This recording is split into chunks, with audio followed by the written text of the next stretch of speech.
Hello readers and writers of the internet, welcome back.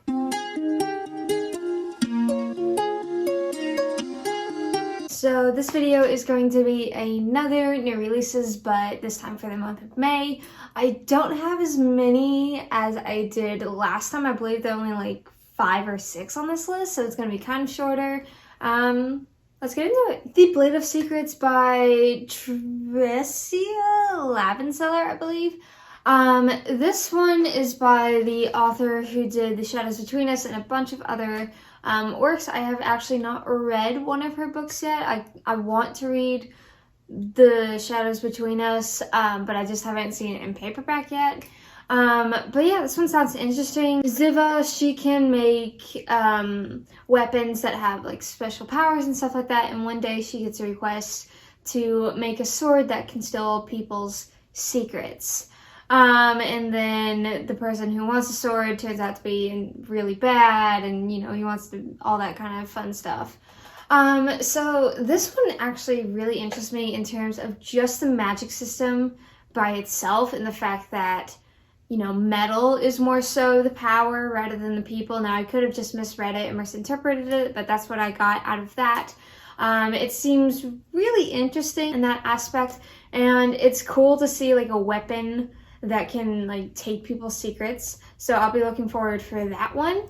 The one thing that I'm kind of hesitant about is the bad guy. He doesn't sound like there's all that much to him, or like he's just a bad guy, and that's it. I hope that that's not true. I'll have to like see what people say about it and stuff like that, but I'll be having my eye out for this one. Realm Breaker by Victoria Aveyard. This one comes out May 4th. I tried reading Red Queen by Victoria Aveyard, and I just never really like connected with me. I thought the premise was cool. I absolutely love the cover, but the characters just kind of fell flat. The plot was kind of meh. This one, The Realm Breaker, it's not my highest on the list of the books coming out in May. It seems interesting, but it also seems like we've seen this a few times. Corin, I believe. She's the main character, and she teams up with a bunch of other people. They form an unlikely duo. We've kind of seen this here and there, but to be fair, I do love unlikely duos and stuff like that, or, you know, multiple people. I love that. So yeah, it's basically them trying to stop like this darkness with like this huge army. You guys can probably guess what my fears of this book are, just in terms of the evilness of it.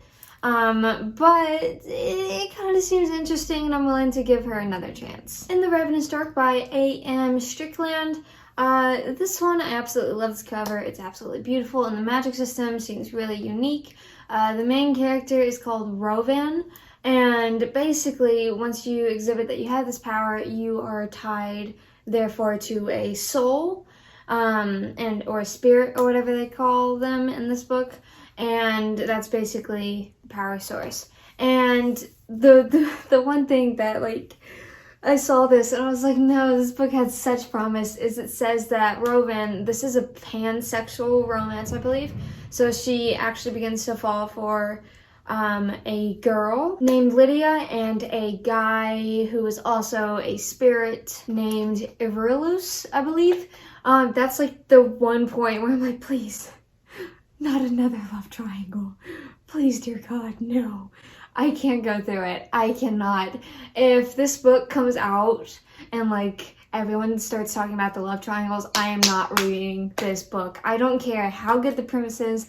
I do not care. I cannot do it. I cannot do it. I don't want to do it. So yeah, that's like my major concern with this.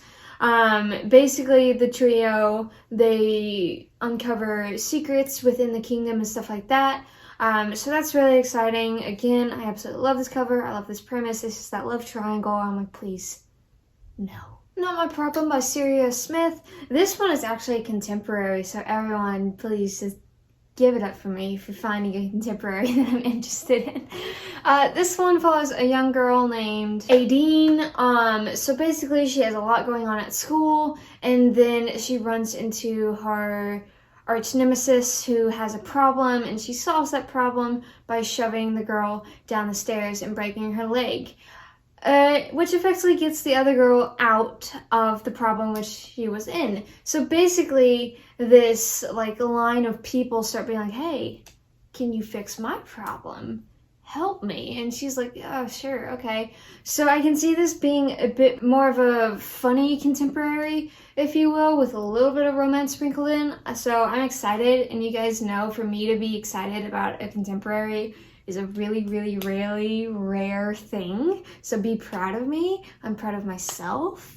And kudos for the author for making me want to read this. Like, honestly, just Went All Down by Nicholas Di Domizio, I believe. But this book is another contemporary. The cover, I really don't like this cover. It reminds me of like that one Hunger Games color cover in which they just did like neon for no apparent reason. This is kind of what I'm getting here.